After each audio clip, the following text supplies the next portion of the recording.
Voilà pourquoi j'aurais toujours plus de respect pour les supporters du Real que pour les supporters du PSG, les gars. Mbappé est resté 6 ans au PSG. Il a craché sur le club pendant des années et des années. À aucun moment, les supporters parisiens ont vraiment fait comprendre leur mécontentement. Faut quand même rappeler, les gars, faut quand même rappeler que ces mêmes supporters qui sont en train de lui cracher dessus, ils t'ont fait un tifo pour Mbappé au moment où il a quitté le club. Ils t'ont fait un standing innovation, bref, ils t'ont rendu un hommage, etc. Faut pas l'oublier. Faut pas l'oublier. Alors que ce qu'il a fait à l'époque au PSG, les frères, sur toute la période où il est resté au club, voilà, on va pas encore une fois énumérer tout ce qui s'est passé. Le pivot gang, voilà, le trophée UNFP, etc. Et à aucun moment, les supporters parisiens ont vraiment fait comprendre ce mécontentement. À aucun moment, il y a eu vraiment une bronca comme on a pu voir hier au Bernabéu. Et là, au moins, voilà, je vous le dis, hein, autant je déteste j'aime pas les deux clubs, hein, mais autant, bien sûr, je déteste le Real Madrid. Mais là, pour le coup, les supporters du Real, au moins, là, actuellement, c'est les seuls qui respectent encore ce club. Et je vous le dis, les gars. C'est les seuls aujourd'hui qui montrent vraiment un peu de dignité dans ce club. C'est une réalité, les gars. Mais comment Mbappé, on peut le défendre après ce qui vient de se passer? Comment tu peux donner ta version des faits et te faire démentir juste après par ton entraîneur? Et ton entraîneur, il a été clair. L'entraîneur, il a dit, si tu n'es pas capable 4 jours avant d'être sur le banc pour montrer un peu de solidarité pour un classico, donc j'estime que tu vas rentrer en deuxième mi-temps. C'est grave en fait. En fait, vous vous rendez pas compte. Pendant la zone mixte, la plupart des journalistes qui posaient des questions à Arbeloa, c'était au sujet de Mbappé. Est-ce qu'il y a un problème avec Mbappé? Vous êtes sûr que ça va entre toi et Mbappé? Est-ce qu'il n'y a pas un éloignement? Vous avez entendu Mbappé quand il disait qu'avant il y avait une structure et depuis que tu es là, il n'y a plus de structure. Aïe, aïe, aïe, aïe, aïe. Ah, c'est grave. L'entraîneur Arbeloa, vous savez ce qu'il a répondu? Il a dit, bah, c'est normal, il marque moins. Ah là là là là, c'est terrible.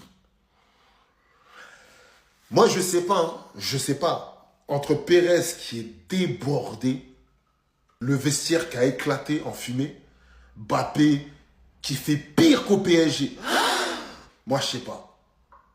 En tout cas, bon courage pour ce nettoyage parce qu'il faudra faire des choix.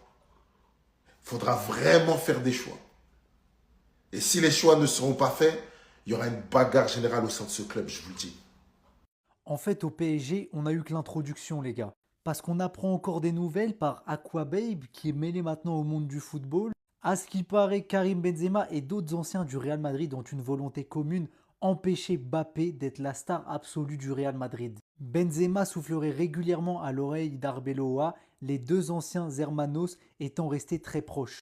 Kylian aurait d'ailleurs piqué Arbeloa en lui rappelant qu'avant sa gestion, au début de saison, il y avait selon lui une vraie idée de jeu. C'est pour ça les gars, je vous dis en fait, au PSG, on n'a connu que l'introduction. Au final, on ne peut pas se plaindre avec du recul, parce que déjà, ça arrivait que sur les 2 dernières années, le Real, ils vont scoltiner Mbappé pendant au moins 4 ou 5 ans.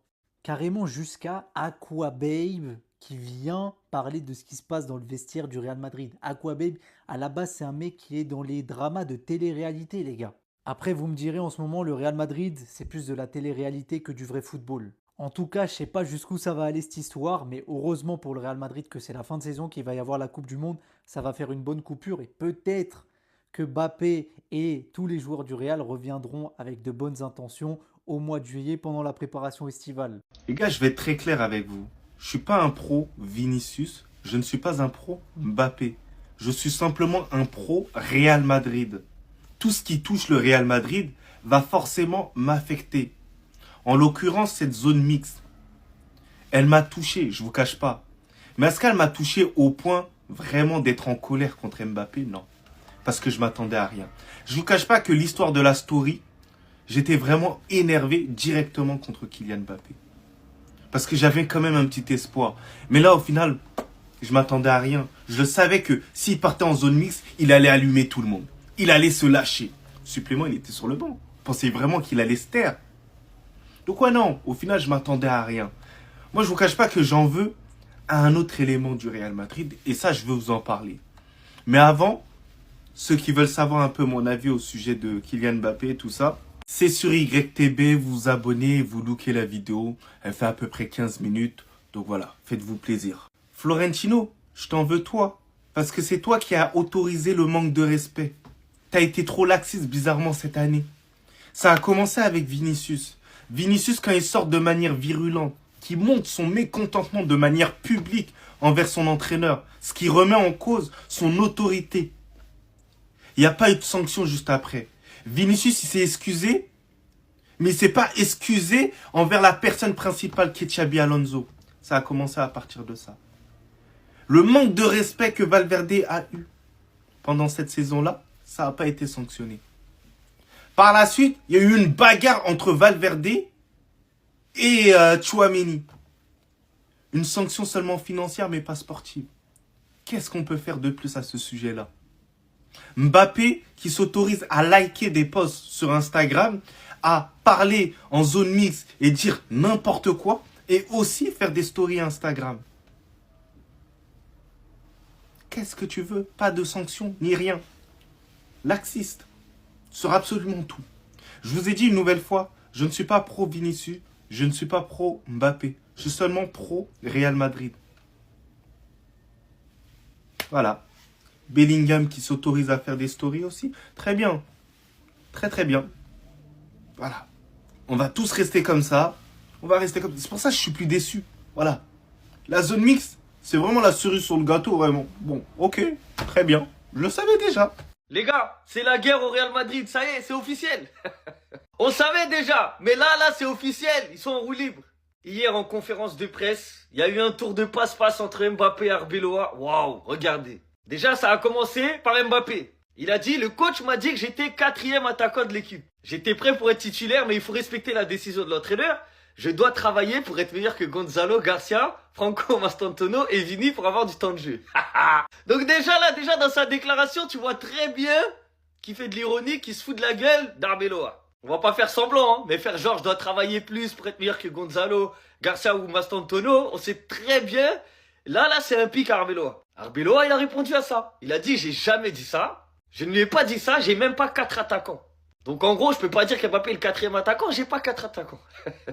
Donc en gros là, soit Mbappé il a menti pour mettre Arbeloa dans la sauce, soit c'est Arbeloa qui ment pour mettre Mbappé dans la sauce. Mais en gros, les deux démentis direct. Et ça c'est pas fini comme ça. Mbappé qui était proche de Xabi Alonso, tout le monde le sait, il a déclaré, nous avons bien démarré la saison, puis nous avons tout perdu en deuxième partie de saison.